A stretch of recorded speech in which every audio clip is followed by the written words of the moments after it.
the Prime Minister of the French Republic. However, the post was usually called Prime Minister or Premier in non-French sources. The Prime Minister is the holder of the second highest office of France. The President of France appoints but cannot dismiss the Prime Minister. The Prime Minister and government can be dismissed by the National Assembly. The Prime Minister proposes a list of ministers to the President of the Republic. Decrees and decisions of the Prime Minister, like almost all executive decisions, are subject to the oversight of the administrative court system. Few decrees are taken after advice from the Council of State. All prime ministers defend the programs of their ministry and make budgetary choices. The extent to which those decisions lie with the Prime Minister or President depends upon whether they are of the same party. Jean Castex was appointed Prime Minister on 3 July 2020.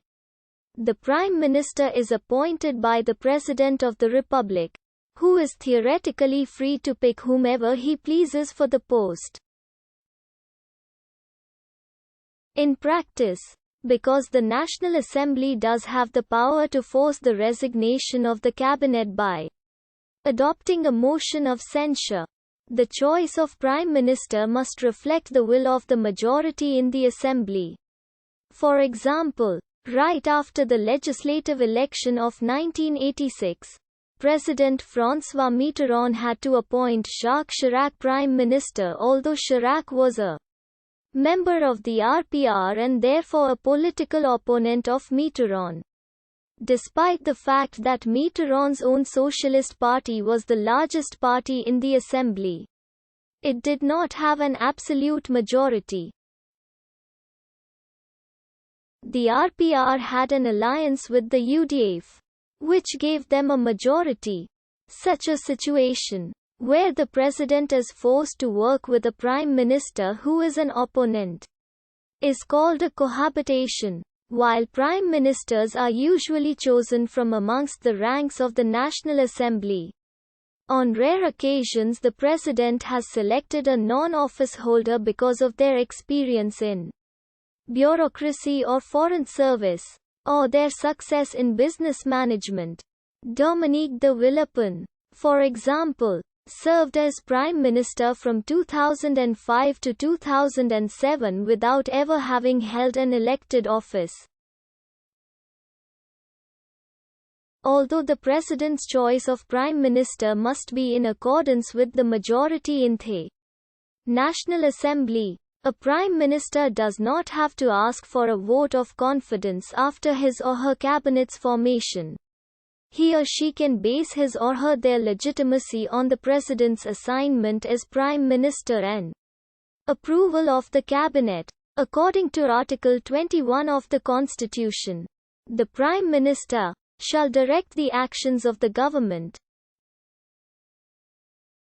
Additionally, Article 20 stipulates that the government shall determine and conduct the policy of the nation, and it includes domestic issues, while the President concentrates on formulating directions on national defense and foreign policy. While arbitrating the efficient service of all governmental authorities in France, other members of government are appointed by the President, on the recommendation of the Prime Minister.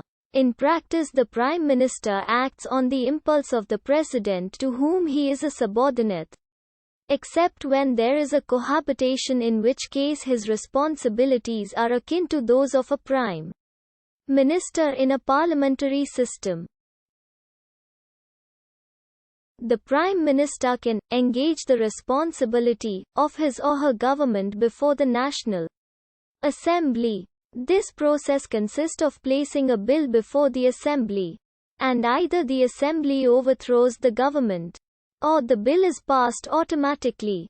In addition to ensuring that the government still has support in the House, some bills that might prove too controversial to pass through the normal Assembly rules are able to be passed this way. The Prime Minister may also submit a bill that has not been yet signed into law to the Constitutional Council before he is allowed to dissolve the Assembly. The President has to consult the Prime Minister and the Presidents of both Houses of Parliament. He is, as the representative of the government, the only member of the government able to introduce legislation in Parliament. Under the Third Republic, the French constitutional laws of 1875 vested the President of the Council with similar formal powers to those which at that time the British Prime Minister possessed. In practice, however, this proved insufficient to command the confidence of France's multi-party parliament. Most notably, the legislature had the power to force the entire cabinet out of office by a vote of censure. As a result, cabinets were often toppled twice a year, and there were long stretches where France was left with only a caretaker government. Under the circumstances, the President of the Council was usually a fairly weak figure whose strength more dependent on charisma than formal powers. Often, he was little more than primus inter pares, and was more the cabinet's chairman than its leader. After several unsuccessful attempts to strengthen